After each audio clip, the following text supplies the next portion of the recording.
Bismillahirrahmanirrahim. Assalamualaikum warahmatullahi wabarakatuh. Alhamdulillahirabbil alamin. Wassalatu wassalamu ala asrofil anbiya'i wal mursalin Muhammadin wa ala alihi washabihi ajmain. Amma ba'du.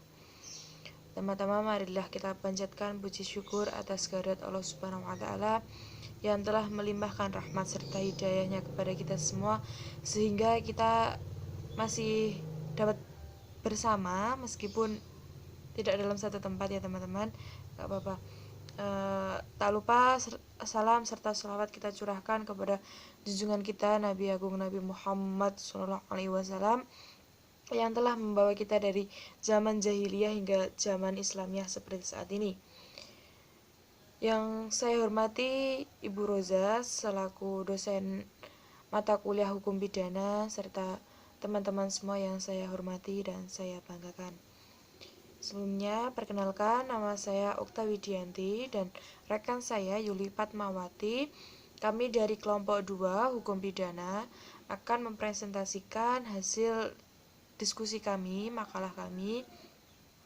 Oke, langsung saja. Yang pertama yaitu pengertian perbuatan tindak pidana. Nah, di sini ada beberapa pengertian dari para ahli. Yang pertama itu Muljadno, dalam bukunya Asas-asas Hukum Pidana menerjemahkan istilah perbuatan pidana adalah perbuatan yang dilarang oleh suatu aturan hukum, larangan mana disertai ancaman. Oke, langsung saja kita masuk poin pertama, yaitu pengertian perbuatan tindak pidana.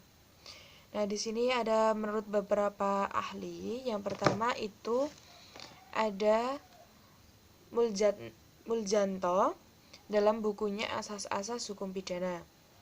Nah, perbuatan pidana adalah perbuatan yang dilarang oleh suatu aturan hukum, larangan mana disertai ancaman yang berupa pidana tertentu bagi barang siapa melanggar larangan tersebut. Nah, dapat juga dikatakan bahwa perbuatan pidana adalah perbuatan yang oleh suatu aturan dilarang dan diancam pidana.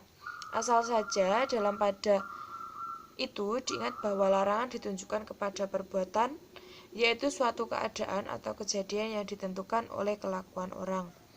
Sedangkan ancaman pidananya ditunjukkan kepada orang yang menimbulkan kejadian itu. Yang kedua yaitu menurut Bambang Purnomo dalam bukunya Asas-asas Hukum Pidana, yang isinya perbuatan pidana merupakan suatu istilah yang mengandung suatu pengertian dasar dalam ilmu hukum pidana sebagai istilah yang dibentuk dengan kesadaran dalam memberikan ciri tertentu pada peristiwa hukum pidana. Perbuatan pidana mempunyai pengertian yang abstrak dari peristiwa-peristiwa konkret dalam lapangan hukum pidana, sehingga perbuatan pidana haruslah diberikan arti yang bersifat ilmiah dan ditentukan dengan jelas untuk dapat memisahkan dengan istilah yang dipakai sehari-hari dalam kehidupan masyarakat. Oke, sekarang menurut Lamintang dalam bukunya Dasar-dasar Hukum Pidana Indonesia, suatu tindakan melanggar hukum yang telah dilakukan dengan sengaja oleh seseorang yang dapat dipertanggungjawabkan atas tindakannya dan yang oleh undang-undang telah dinyatakan sebagai suatu tindakan yang dapat dihukum.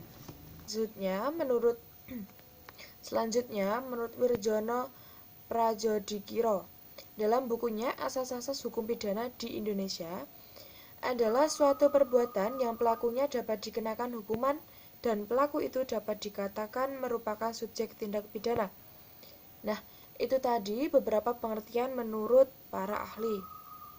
Kemudian, istilah tindak pidana menurut hukum Islam sendiri itu ada dua kata yang mencakup mewakili kata tersebut, yaitu ada jinayah dan jarimah.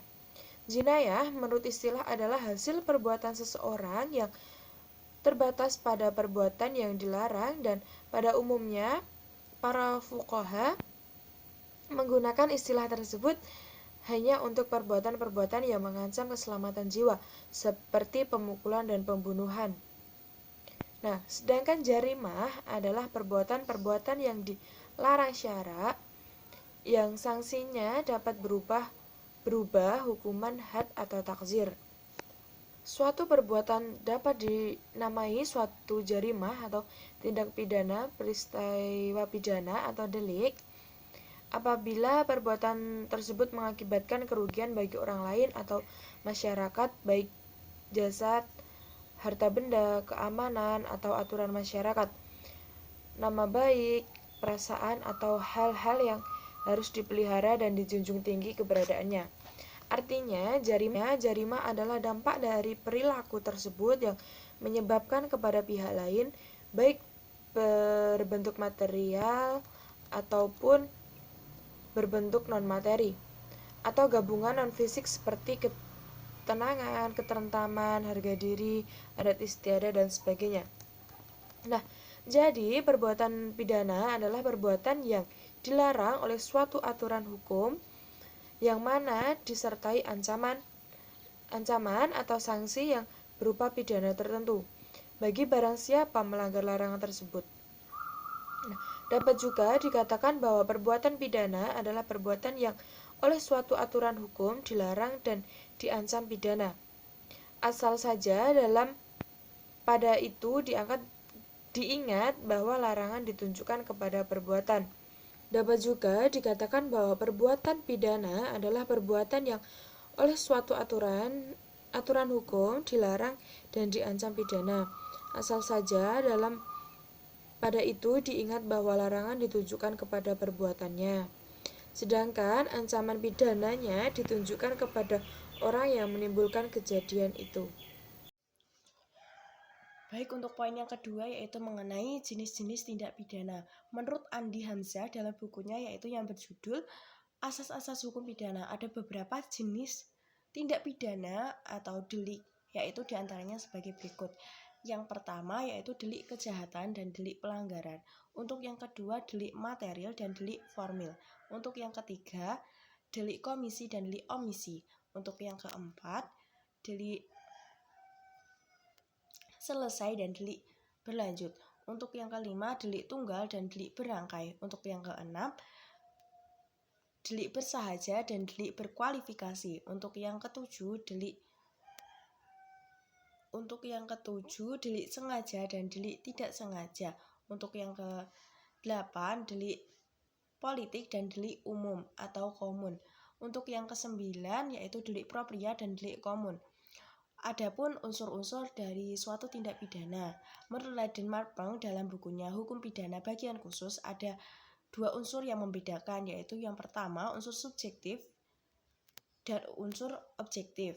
Ya, unsur subjektif itu sendiri adalah sesuatu yang melekat pada pelaku tindak pidana dan dalam hal itu termasuk juga hatinya.